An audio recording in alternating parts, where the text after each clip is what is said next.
ভারতের মুখোশ খুলে পড়ছে শীর্ষক উপসম্পাদকীয়টি লিখেছেন আমার দেশের সহকারী সম্পাদক মেহেদী হাসান। মাফিয়া শাসক শেখ হাসিনা সরকারের পতনের পর দিশেহারা হয়ে পড়ে নয়াদিল্লি। দিশেহারা মোদী সরকার শেখ হাসিনাকে আবার বাংলাদেশের ক্ষমতায় ফিরিয়ে আনার জন্য মরিয়া হয়ে ওঠে।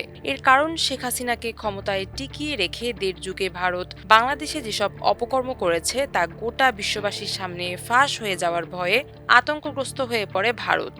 হাসিনার আমলে ভারত বাংলাদেশে যা করেছে তা যদি বিশ্ববাসী জানতে পারে তাহলে উন্মুক্ত হয়ে যাবে মুখোশের আড়ালে ভারতের প্রকৃত কদর্য চেহারা। ভারতের এই নোংরা চেহারা যাতে বিশ্ববাসী দেখতে না পারে সেজন্য নয়াদিল্লি আবার শেখ হাসিনাকে ক্ষমতায় ফেরাতে একের পর এক গভীর ষড়যন্ত্রে মেতে ওঠে। হাসিনা পতনের পর বাংলাদেশের নতুন সরকারের প্রতি প্রকাশ্যে চূড়ান্ত বিদ্বেষ আর শত্রুতামূলক নীতি গ্রহণ করে নয়াদিল্লি। হাসিনাকে হারিয়ে ভারতের বিদিশা অবস্থা এবং তাকে আবার ক্ষমতায় ফেরানো অথবা আওয়ামী লীগকে পুনর্বাসনের লক্ষ্যে ভারত এখন পর্যন্ত যেসব কর্মকাণ্ড করেছে তার পেছনের কারণ বাংলাদেশের মানুষের কাছে খুবই পরিষ্কার। কিন্তু জনতার রোষে ক্ষমতাচ্যুত একজন গণহত্যাকারী ও মানবতা বিরোধী অপরাধী শাসকের জন্য ভারত কেন এত দিওয়ানা এই বিষয়টি বিশ্বের অন্যান্য প্রান্তের মানুষের তেমন জানা ছিল না। বিবিসি, সিএনএন, আল জাজিরা সহ আন্তর্জাতিক প্রভাবশালী অনেক গণমাধ্যমের বিভিন্ন খবর থেকে এখন তারাও জানতে পারছেন বাংলাদেশকে কিভাবে ভারত তাদের প্রতি সম্পূর্ণ নতজানু আর নামে মাত্র একটি রাষ্ট্রে পরিণত করে সর্বগ্রাসী শোষণ ব্যবস্থা চালু করেছিল। বিশ্ববাসী জানতে পারছেন বিডিআর গণহত্যা থেকে সর্বশেষ জুলাই গণহত্যায় ভারতের সরাসরি জড়িত থাকার বিষয়ে। বিশ্বে এখন এটি প্রতিষ্ঠিত, শেখ হাসিনা ছিলেন একজন কুখ্যাত স্বৈরশাসক। ক্ষমতায় থাকার জন্য তিনি নিজ দেশের মানুষের উপর গণহত্যা পরিচালনা করেছেন। টানা দেড় দশক ধরে নিষ্ঠুরতম সব উপায়ে তিনি তার বিরোধীদের দমন করেছেন। শেখ হাসিনা তার পরিবার ও দলের লোকজন বিলিয়ন বিলিয়ন ডলার বিদেশে পাচার করেছেন লুটপাটের মাধ্যমে। তিনি নির্বাচনের নামে বারবার গোটা দেশবাসীর সঙ্গে প্রতারণা করেছেন এবং গণতন্ত্রকে গলা টিপে হত্যা করেছেন। গোটা বিশ্বের সামনে এখন পরিষ্কার, শেখ হাসিনার মতো এ ধরনের একজন অত্যাচারী শাসককে বাংলাদেশের ক্ষমতায় টিকিয়ে রেখেছিল ভারত। বিশ্বের সর্ববৃহৎ গণতন্ত্রের দাবিদার ভারত শেখ হাসিনার মাধ্যমে বাংলাদেশের গণতন্ত্রকে হত্যা করে মাফিয়াতন্ত্র ও ফ্যাসিবাদী শাসন ব্যবস্থা প্রতিষ্ঠা করেছে। অন্যদিকে ভারতের সহায়তায় ক্ষমতায় টিকে থাকতে বাংলাদেশকে ভারতের একটি কলোনি তথা শোষণের ক্ষেত্রে পরিণত করেছিলেন শেখ হাসিনা। শেখ হাসিনার আমলে বাংলাদেশ চলত নয়াদিল্লির নির্দেশে। নয়াদিল্লির সহায়তায় শেখ হাসিনা দেড় দশক ধরে বিরোধীদের গুম, খুন, আয়নাঘর, গণহত্যা ও মানবতা বিরোধী অপরাধের মতো বর্বরতার নজির স্থাপন করেছেন। বাংলাদেশের সব অস্ত্রধারী বাহিনী, সব গোয়েন্দা সংস্থা থেকে শুরু করে রাষ্ট্রের সব গুরুত্বপূর্ণ ক্ষেত্রে অনুগত লোকদের বসিয়ে ভারতকে নিয়ন্ত্রণ ও প্রভাব বিস্তারের অবাধ সুযোগ করে দিয়েছিল শেখ হাসিনা ও তার সরকার। ফলে হাসিনা সরকারের সব অপরাধ তথা বিডিআর হত্যাকাণ্ড থেকে শুরু করে সর্বশেষ জুলাই গণহত্যা ও যুদ্ধাপরাধ বিচারের নামে রাজনৈতিক নেতাদের হত্যাসহ বিরোধীদের গুম খুনেরও দায় বর্তায় ভারতের ওপর। জুলাই গণহত্যায় ভারতের গোয়েন্দা সংস্থা সরাসরি জড়িত থাকার প্রমাণ রয়েছে বাংলাদেশের গোয়েন্দা সংস্থার হাতে। জুলাই গণ অভ্যুত্থান দমন করে শেখ হাসিনাকে ক্ষমতায় টিকিয়ে রাখতে ভারতের গোয়েন্দা সংস্থা এর একটি গুপ্ত হত্যা বাহিনী গঠন করে। এর নাম দেয়া হয় অপারেশন ডেল্টা-7।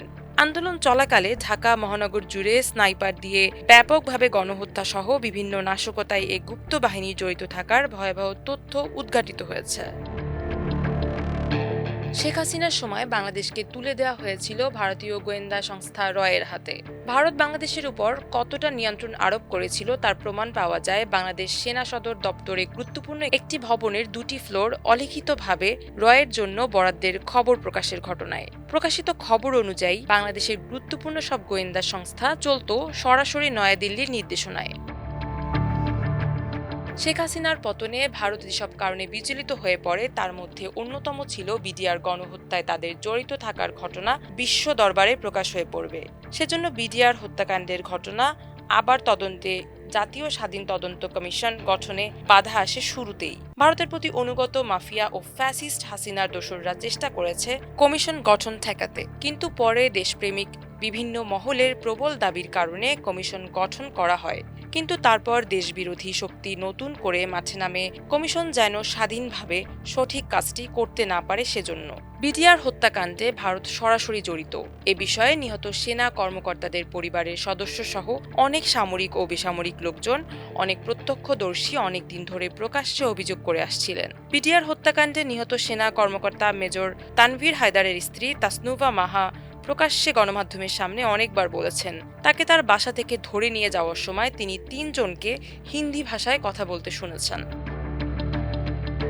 বিডিআর হত্যাকাণ্ডে ভারত সরাসরি জড়িত এই অভিযোগের সত্যতা মিলেছে জাতীয় তদন্ত কমিশনের প্রতিবেদনে। কমিশনের প্রতিবেদনে বলা হয়েছে, ভারতীয় কমান্ডো ও বিভিন্ন গোয়েন্দা সংস্থার ২৪ জন পিলখানা হত্যাকাণ্ডে সরাসরি যুক্ত ছিল। এ বিষয়ে অনেক প্রত্যক্ষদর্শী সাক্ষ্য প্রমাণ তুলে ধরা হয়েছে প্রতিবেদনে। তাসনুভা মাহা কমিশনের সাক্ষ্যে বলেছেন, বিডিআর বিদ্রোহের পরপরই দরবার হল থেকে তার স্বামী তানভীর হায়দার তাকে ফোন করে বলেছেন সেখানে ন্যাশনাল সিকিউরিটি গার্ড অব ইন্ডিয়ার লোকজন আছে। কমিশনের প্রতিবেদনে বলা হয়েছে, পিলখানা হত্যাকাণ্ডের আগে ভারতীয় পক্ষের সঙ্গে দেশীয় ষড়যন্ত্রকারীদের বৈঠকের পর পুরো পরিকল্পনা চূড়ান্ত করা হয়।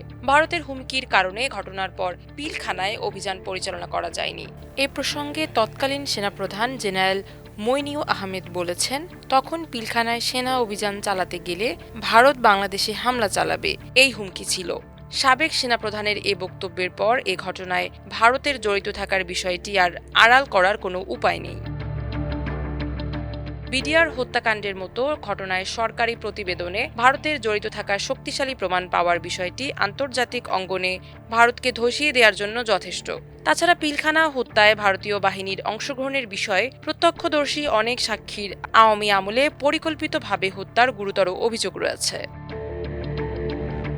বিডিআর হত্যাকাণ্ডের বিষয়ে অনেক আগে থেকেই অনেকে বলেছেন, এ হত্যাকাণ্ডের উদ্দেশ্য ছিল বাংলাদেশ সেনাবাহিনীকে পঙ্গু করে দেয়া, যাতে বাংলাদেশ সেনাবাহিনী কখনো ভারতের বিরুদ্ধে হুমকি হয়ে উঠতে না পারে। কমিশনের প্রতিবেদনেও বলা হয়েছে, এই হত্যাকাণ্ড ছিল পরিকল্পিত এবং এই পরিকল্পনা করা হয় দীর্ঘমেয়াদে। বিডিআর হত্যাকাণ্ডের উদ্দেশ্য ছিল বাংলাদেশ সেনাবাহিনীকে দুর্বল করে দেয়া।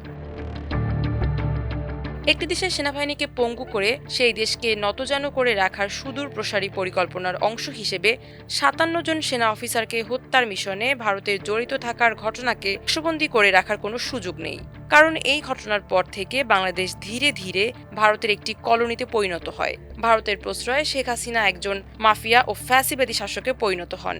গণহত্যা সহ মানবতা বিরোধী বিভিন্ন অপরাধের নজির সৃষ্টি করেন। বাংলাদেশে ভারতের স্থায়ী আধিপত্য প্রতিষ্ঠার পরিকল্পনার অংশ হিসেবেই বিডিআর হত্যাকাণ্ডের পর বিচারের নামে নাটক সাজিয়ে হত্যা করা হয় জাতীয়তাবাদী ইসলামপন্থী রাজনৈতিক নেতাদের। শাপলা চত্বরে গণহত্যা থেকে শুরু করে আয়নাঘর সহ গত ১.৫ দশকে বাংলাদেশে যত অপরাধ হয়েছে তার সবকিছুর এবং বাংলাদেশে গণতান্ত্রিক ব্যবস্থাকে হত্যা করে মাফিয়াতন্ত্র ও ফ্যাসিবাদী শাসন প্রতিষ্ঠার ভিত্তি ছিল বিডিআর হত্যাকাণ্ড।